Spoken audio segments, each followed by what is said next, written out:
It Takes a Thief, Africa, the greatest heist in history. So let's open with, say, for instance, the premise of an old TV show which talks about it takes a thief. The idea was simple. If you want to understand how stealing works, you watch The Thief. So today we're going to do exactly that. But I want to let you know something. You can dress a garbage can up any way you want to. You could put a suit on it, diamond cufflinks, anything you want. It is still a garbage can. And that is the truth about some people's character. Now, let's start off with this. We're going to look at Africa. And the reason why we're going to focus on that is because Africa had the most, I would say, materials, minerals, food, and almost everything a people could want and, and were willing to take. When we look at Africa, not through myth or textbooks written far away, but through the pattern of the heist itself, because when you step back and look clearly, the question is not what happened to Africa, who took it and how. First, you stole people. Before gold, cobalt, before the land, there were the people. Africa wasn't empty, just like America wasn't empty. It was civilization, kingdoms, trade systems, philosophy, science. But Europeans didn't come as guests. And we are the main culprits for letting this happen. Because you see, when you let somebody on the shores or you let somebody into your house, this is how they can steal from you.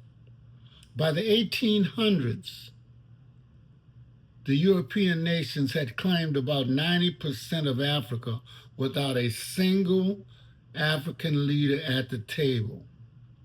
Now, European powers were thinking about extraction.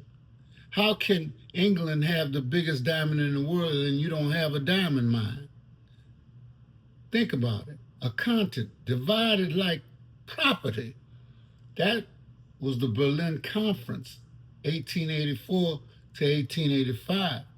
Lines drawn on a map, no consent, no representation, but there came systems designed for control, forced labor, displacement, economic dependency.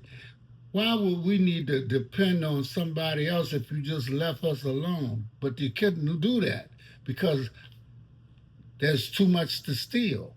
In places like the Congo, millions suffered under the extraction regimes built to pull rubber, ivory, and minerals, not to build African societies.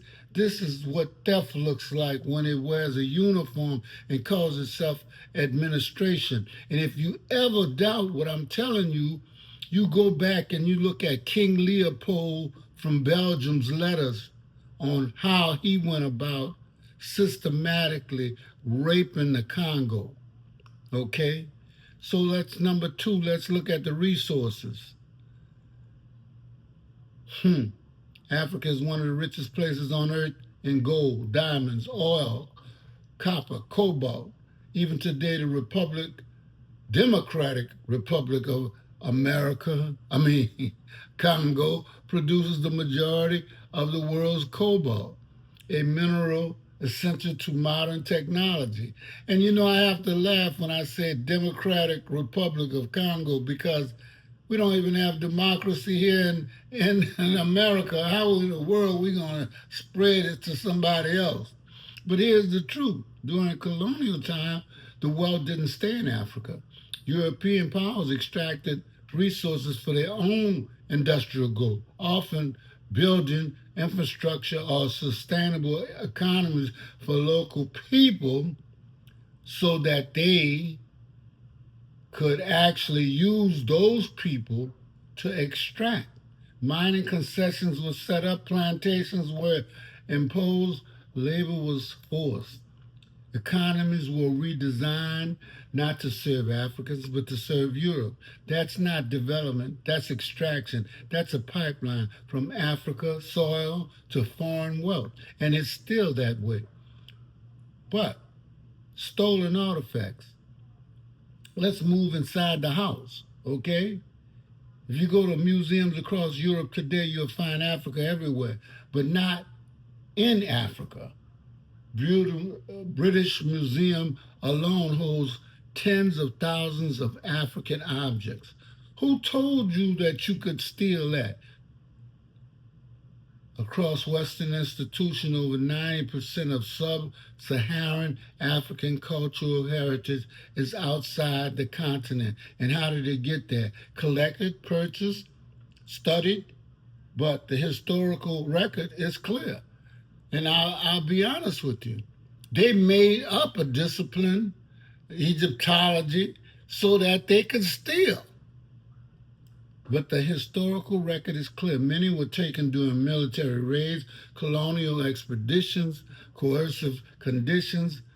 Behind, let's say, the Benin bronzes.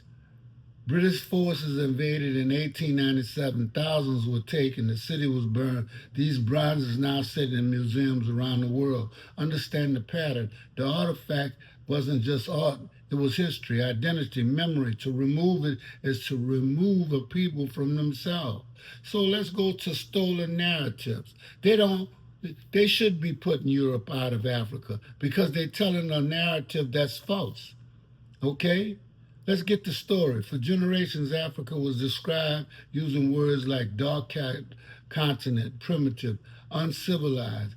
And yet at the same time, who were the ones coming to steal, rape, plunder, and take your people somewhere else to build their cities?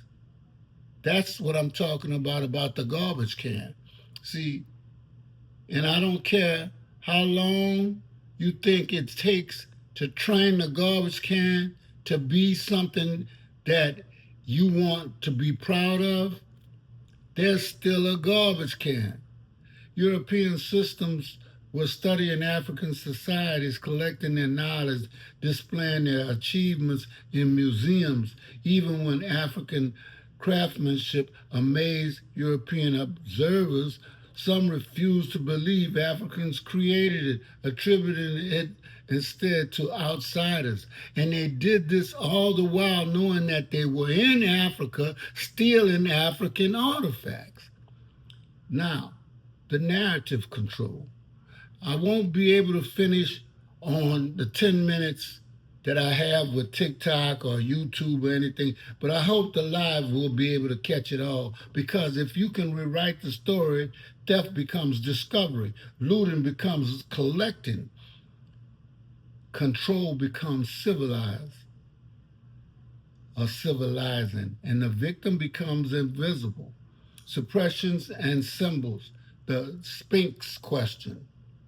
Why did they blow the noses off the Sphinx? Oh, maybe because they represented the people that stayed there. Let's deal in truth. The Sphinx nose was deliberately removed like centuries ago, not by Napoleon, as it was often claimed. Scholars point to human action, chisels, deliberate damage, not accident. Why does this matter? Because symbols matter. When you damage a monument, you're not just breaking stone, you're altering its meaning. And that's been the purpose for most people.